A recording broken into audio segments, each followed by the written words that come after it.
नमस्कार दोस्तों, आज हम पढ़ेंगे फ्रिक्शन।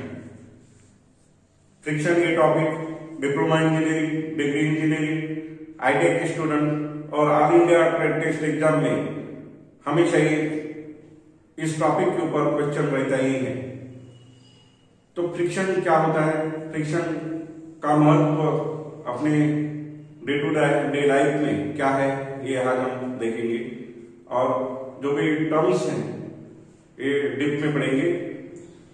तो friction is an asset and play important role in day to day life. जैसे कि हम फ्रिक्शन अपने दैनंदिन जीवन में देखते हैं तो फ्रिक्शन का बहुत ही बड़ा रोल है।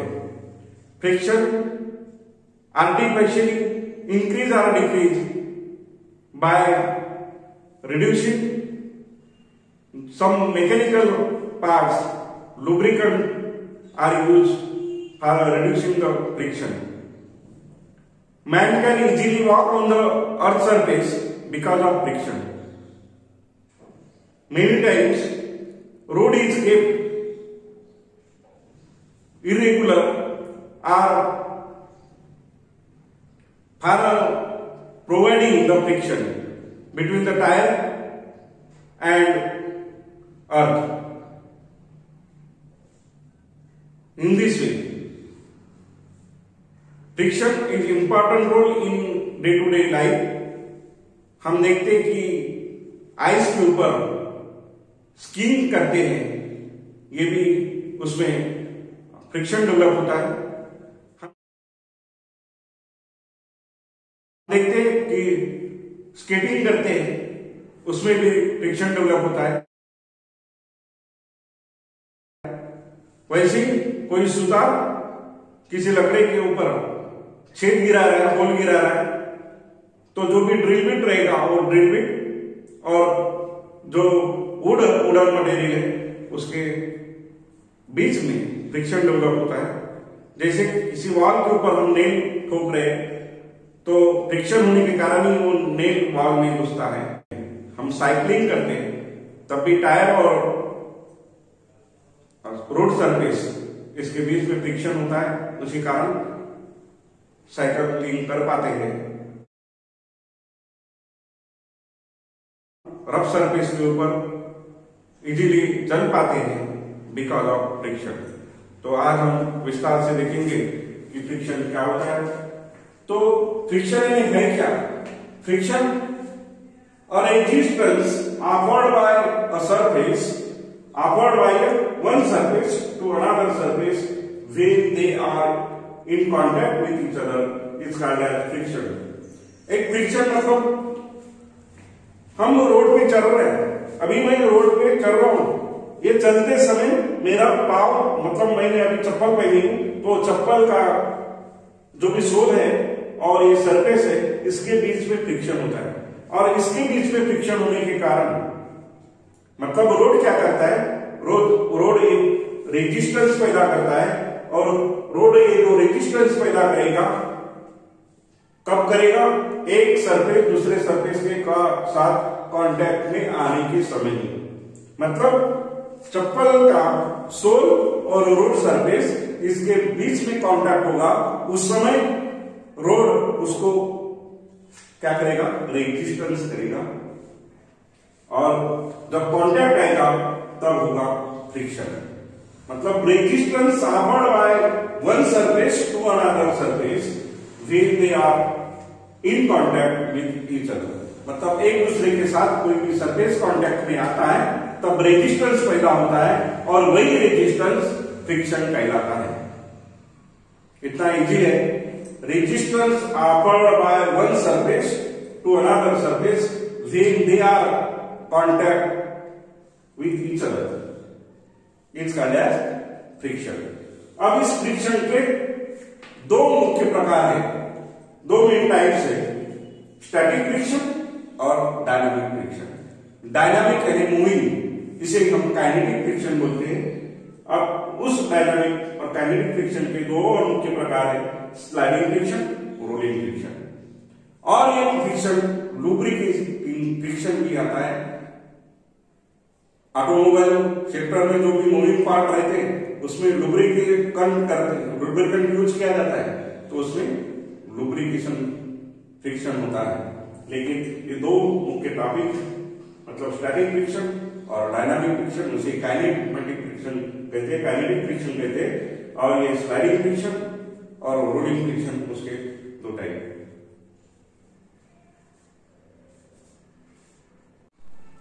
अभी हम देखते हैं कि स्टैटिक फ्रिक्शन होता क्या है। तो when a body is in equilibrium and friction experience in the body, then this friction is called as static friction। अब आप बोलोगे कि इक्विलिब्रियम क्या होता है, तो body is equilibrium when number of forces acts on the body does not affected is called as equilibrium। ऐसी condition कि बॉडी के ऊपर नंबर ऑफ फोर्सेस एक्ट होने के बाद भी बॉडी अपनी स्टेडी कंडीशन में रहेगी, जैसे कि वैसे ही रहेगी, उसे इक्विलिब्रियम कहते हैं। और ऐसी एक बॉडी की जो इक्विलिब्रियम कंडीशन में है, when the body is in equilibrium and the friction experience in the body in the surface of the body is called as static friction। और ये स्टैटिक फ्रिक्शन ये बड़ा रहता है, is more than the dynamic friction. अब यहाँ पे body कैसी रहेगी, स्टेडी कंडीशन मतलब इक्विलिब्रियम कंडीशन में रहेगी, और बॉडी किसी सरफेस के ऊपर है। यहाँ पे एक फिगर ड्रॉ किया मैंने, यहाँ पे रफ सरफेस बताया, और इस रफ सरफेस के ऊपर एक बॉडी प्लेस की है। बॉडी मतलब इसके ऊपर acceleration due to gravity apply होगी, मतलब इस बॉडी का जो भी मास रहेगा तो वेट हो जाएगा m इंटू जी, और m इंटू जी होने के कारण ये होगा वेट, इसे ग्रेविटी कहते हैं, ग्रेविटेशनल फोर्स कहते हैं, ये वेट होगा। और न्यूटन्स थर्ड लॉ क्या कहता है, every action there is equal and opposite reaction. इस प्रकार से यहाँ पे वेट डाउनवर्ड डायरेक्शन जाएगा और नॉर्मल रिएक्शन ये अपवर्ड डायरेक्शन होगी, मतलब इक्वल फोर्सेस अप्लाई होंगी, यहाँ पे रिएक्शन अप्लाई होंगी, ये नॉर्मल रिएक्शन रहती है, बिल्कुल exact opposite equal in magnitude रहती है। अब इस बॉडी के ऊपर नंबर ऑफ फोर्सेस एक्ट होंगे तब भी ये कहीं जाएगी नहीं, लेकिन यहाँ पे फ्रिक्शन रहेगा, फ्रिक्शन डेवलप रहेगा। कहाँ पे, सरफेस, मतलब कॉन्टेक्ट जहां पे हो रहा है वहां पे फ्रिक्शनल फोर्स रहेगा। तो इस प्रकार से ये स्टैटिक फ्रिक्शन होता है।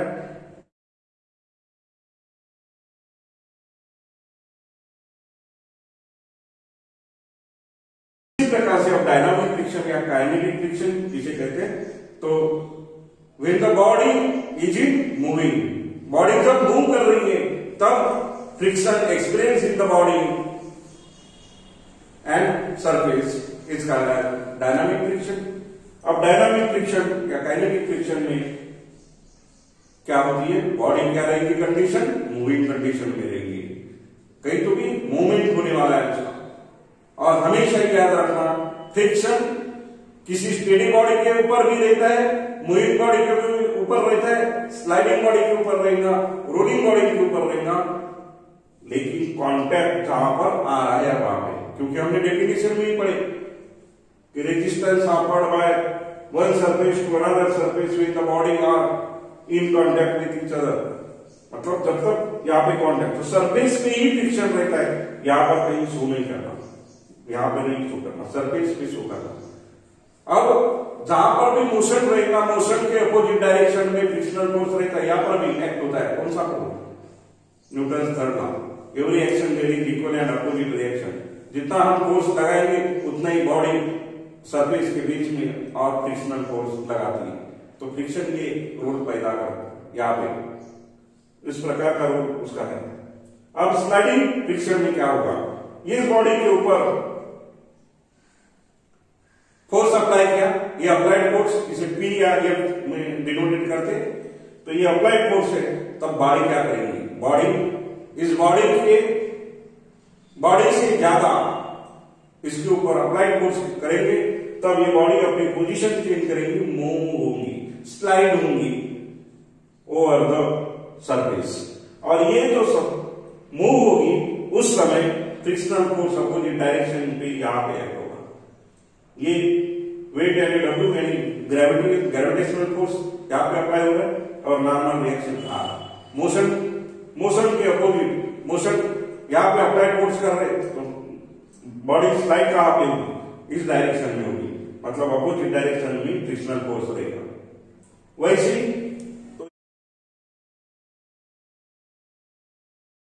Friction experience in the body when body slides over the another surface is called as sliding friction।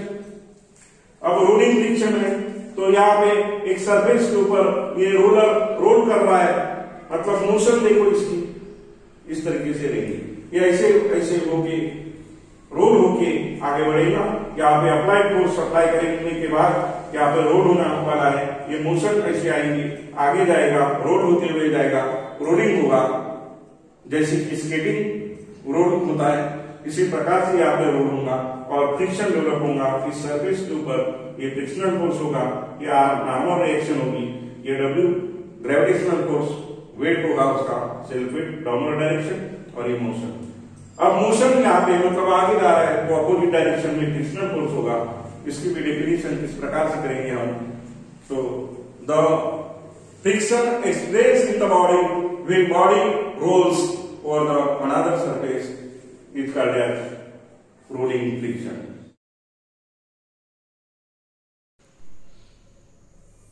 What is meant by limiting friction?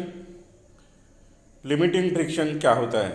When a body is just at the point of motion over any surface, then it is called as limiting equilibrium, and the frictional force is developed between the body and the surface is known as limiting friction। तो limiting friction क्या होता है? जब भी कोई body किसी surface के ऊपर रखी हुई है और वो ऐसे पॉइंट पे मूव करती है कि उसे हम लिमिटिंग इक्विलिब्रियम कहते हैं, और उस समय जो फ्रिक्शनल फोर्स डेवलप होगा बॉडी और सरफेस के बीच में उसे लिमिटिंग फ्रिक्शन कहते हैं। Laws of friction। Frictional force always opposes the motion of the body kept over any surface। किसी भी सरफेस के ऊपर बॉडी रखी हुई है तो मोशन के अपोजिट डायरेक्शन में फ्रिक्शनल फोर्स हमेशा रहता है। Limiting frictional force is directly proportional to the normal reaction, मतलब F is directly proportional to normal reaction होता है। The force of limiting friction is independent of surface area in contact, but depends upon the nature of surface in contact। मतलब limiting friction ये surface area के contact के ऊपर depend नहीं रहता, लेकिन वो नेचर ऑफ सरफेस कैसा है उसके ऊपर डिपेंड करता है।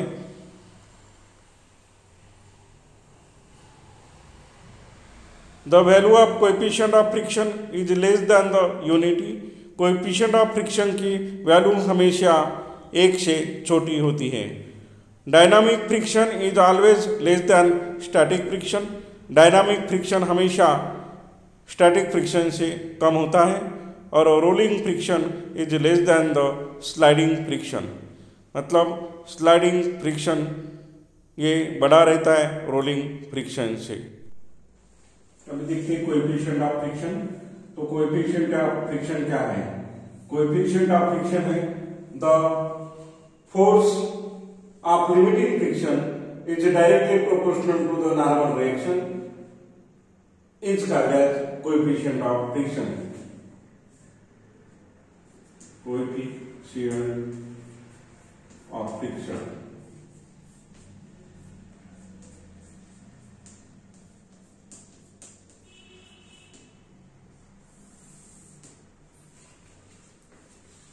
the force of limiting friction, the force of limiting friction मतलब ये is directly proportional to the normal reaction, मतलब R। अब इसका क्या होगा? F is equal to और कांस्टेंट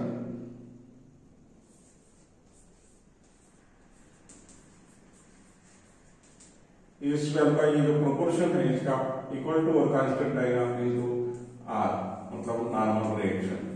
तो एफ डिवाइडेड बाय आर यानी क्या हो गया, कांस्टेंट हो गया, और इसी कांस्टेंट को हम कहते हैं म्यू, यानी F divided by R is equal हो गया म्यू। यही म्यू यानी हो गया हमारा coefficient of friction. Therefore the constant proportionality is known as coefficient of friction. इसे बोलते हैं कांस्टेंट प्रोपोर्शनैलिटी। ये क्या है, नॉर्मल मतलब force of limiting friction, where F is the force of limiting friction, force of limiting friction.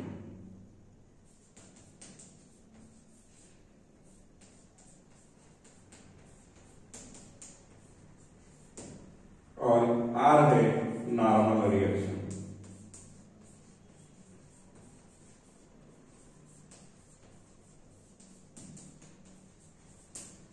अब ये जो वैल्यू है कोएफिशिएंट ऑफ फ्रिक्शन की, ये रहती है यूनिटी, क्योंकि ये है ratio.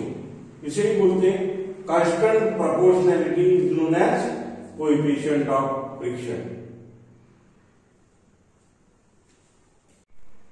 Therefore, frictional force F is equal to mu into R.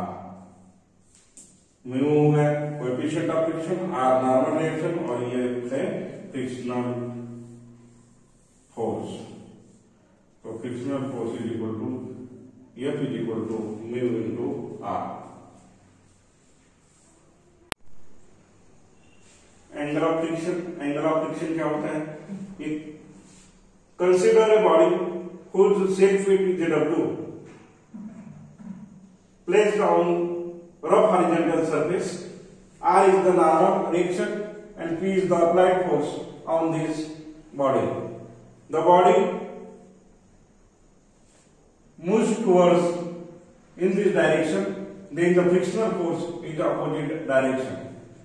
S is the resultant reaction and F is the frictional force. Resultant reaction makes an angle with a normal reaction is phi, and this phi will be maximum when frictional force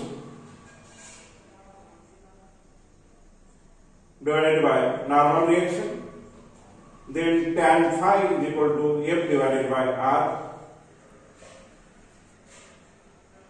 Resultant reaction, this is the resultant reaction.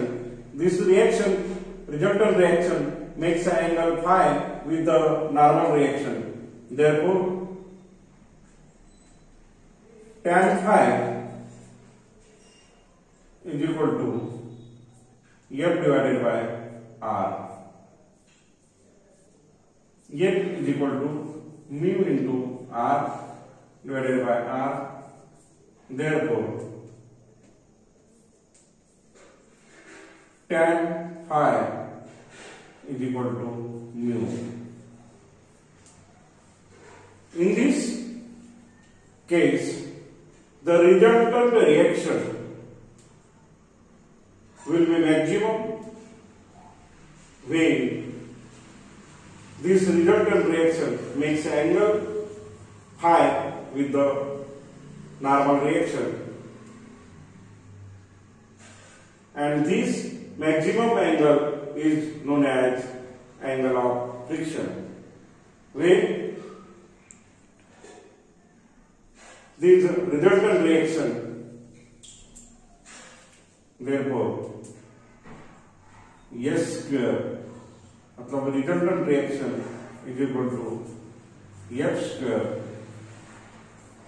Plus R square. Therefore, resultant reaction S is equal to resultant reaction.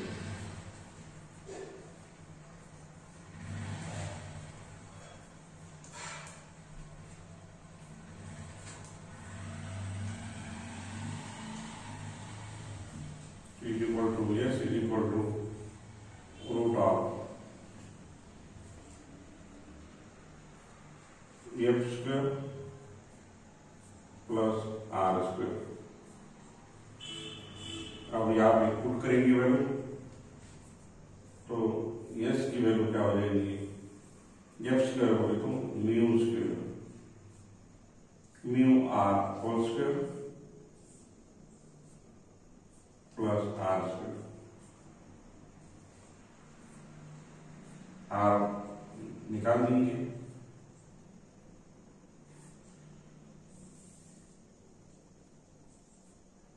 तो क्या बचा 1 plus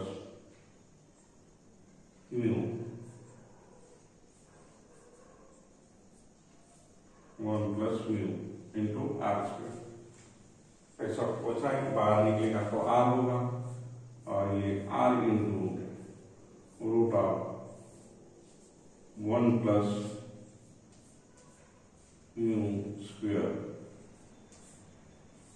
ऐसा एक formula बनेगा, ये होगा इसका formula. Angle of repose, angle of repose क्या होता है, एक हॉरिजॉन्टल प्लेन है, ये हॉरिजॉन्टल प्लेन और ये इंक्लाइन प्लेन है, तो ये इस बीच का एंगल है, लेकिन कंडीशन क्या रहेगी, it is the angle made by the inclined plane with the horizontal plane at which the body is placed on the inclined plane and body just on the point of sliding down the plane under the action of its own weight। अब ये body inclined plane के ऊपर रखी हुई है, और ऐसा एक एंगल होता है कि जहां से बॉडी अपने सेल्फ वेट के कारण नीचे आती है, मूव डाउनवर्ड करती है, स्लाइडिंग डाउनवर्ड करती है, तब फ्रिक्शनल फोर्स ये कैसा होगा, बॉडी इस साइड में आएगी, मतलब मोशन इस साइड में होगी, तो फ्रिक्शनल फोर्स इधर होगा, मतलब F equal to mu R होगा। यहाँ पे सेल्फ वेट डाउनवर्ड डायरेक्शन में आएगा, मतलब इसके दो कंपोनेंट बनेंगे, एक बनेगा W cos अल्फा और ये बनेगा W sin अल्फा। तो tan फाई जब लिखते हैं अपन, तो F divided by R ratio होता है, इसी प्रकार यहाँ पर भी जो रेशो होगा साइन डिवाइडेड बाय कॉस होगा, मतलब tan फाई की जैसी वैल्यू आई थी, तो यहाँ पे tan अल्फा होगा, mu is equal to tan alpha होगा, और mu is equal to tan phi भी होता है। इसका मतलब जो अल्फा है ये एंगल ऑफ ट्रिपोज है। अगेन हम देखते हैं कि ऐसा एक प्लेन जो हॉरिजॉन्टल प्लेन के साथ एंगल बना रहा है इंक्लाइन प्लेन, और उसके ऊपर बॉडी रखी हुई है, वो बॉडी अपने खुद के वेट के कारण मूव करती है डाउनवर्ड डायरेक्शन, और जिस एंगल पे वो मूव डाउनवर्ड करती है उसे कहते हैं एंगल ऑफ रिपोज। देखिए अभी इसमें एक हॉरिजॉन्टल प्लेन है, और इस प्लेन को मैं इंक्लाइन बनाता हूं, और यहाँ पे मैंने बॉडी रखा हूं।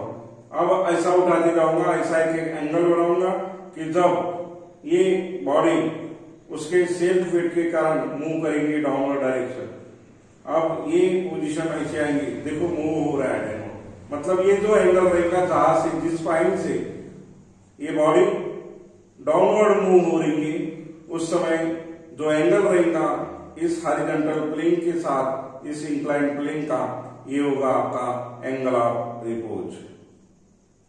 तो इस प्रकार से हमने ये फ्रिक्शन जो टॉपिक था, इसमें जो भी टर्म्स थे, स्टैटिक फ्रिक्शन कैसे होता है, डायनामिक फ्रिक्शन क्या होता है, स्लाइडिंग फ्रिक्शन क्या होता है, रोलिंग फ्रिक्शन क्या होता है, एंगल ऑफ कोन क्या होता है, एंगल ऑफ फ्रिक्शन क्या होता है, एंगल ऑफ रिपोज क्या होता है, ये देखिए, लॉज देखिए।